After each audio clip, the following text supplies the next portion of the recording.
آداب۔ مئی کا گرم مہینہ تھا جب ہندوستان کی آزادی کے لیے پہلی جنگ شروع ہوئی۔ 1857 کا خونی موسم تھا۔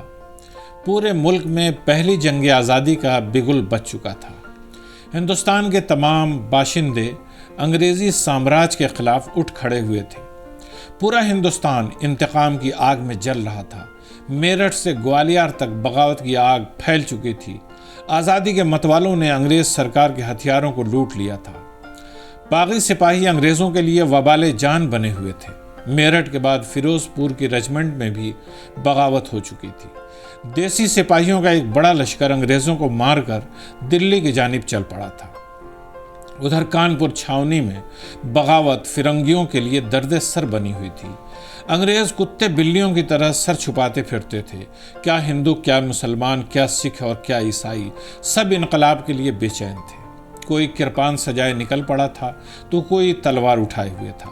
کسی کے ماتھے پر تلک لگا ہوا تھا اور زبان پر جے شری رام کے نعرے تھے تو کوئی پگڑی باندھے نعرے تکبیر اللہ اکبر اور لاج رکھ لیجیے اور نظام الدین اولیاء کی صدائیں مار رہا تھا۔ راجدھانی دلی فریڈم فائٹرز کا مرکز بنی ہوئی تھی اور آخری مغل تاجدار بہادر شاہ ظفر کی لیڈرشپ میں تمام ہندوستانی آزاد ہونے کے لیے بے قرار تھے۔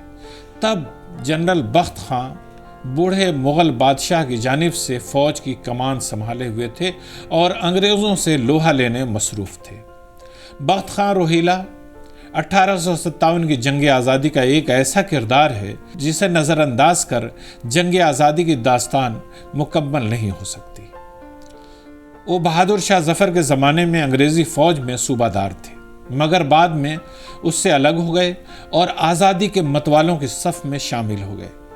جب پہلی جنگ آزادی شروع ہوئی تو انگریز مخالف فوج کے کمانڈر بن گئے۔ بخت خاں نے ہی بہادر شاہ ظفر کو فرنگیوں کے خلاف فوج بنانے کا مشورہ دیا تھا، جسے بادشاہ نے قبول نہیں کیا۔ حالانکہ اس کے باوجود انگریزوں کے خلاف بخت خاں نے بغاوت کا جھنڈا اٹھا لیا اور اپنی الگ فوج بنا لی اور ایک مدت تک انگریزوں سے لوہا لیتے رہے۔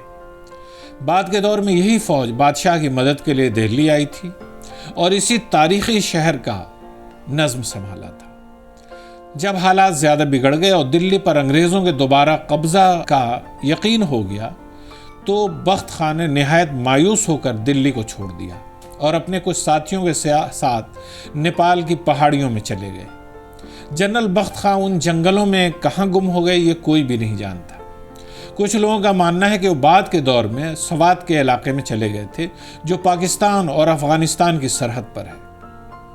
اسی علاقے میں ان کا خاندان کسی زمانے میں اسی علاقے سے آیا تھا اور آخری وقت میں ان کی مٹی یہیں کھینچ لائی تھی۔ دعویٰ کیا جاتا ہے کہ خیبر پختونخوا کے سوات علاقے میں انہیں دفن کیا گیا تھا اور آج بھی ان کی قبر بنیر ضلع میں ہے۔ کہاں ہیں آج وہ شمع وطن کے پروانے، بنے ہیں آج حقیقت انہی کے افسانے۔ خدا حافظ۔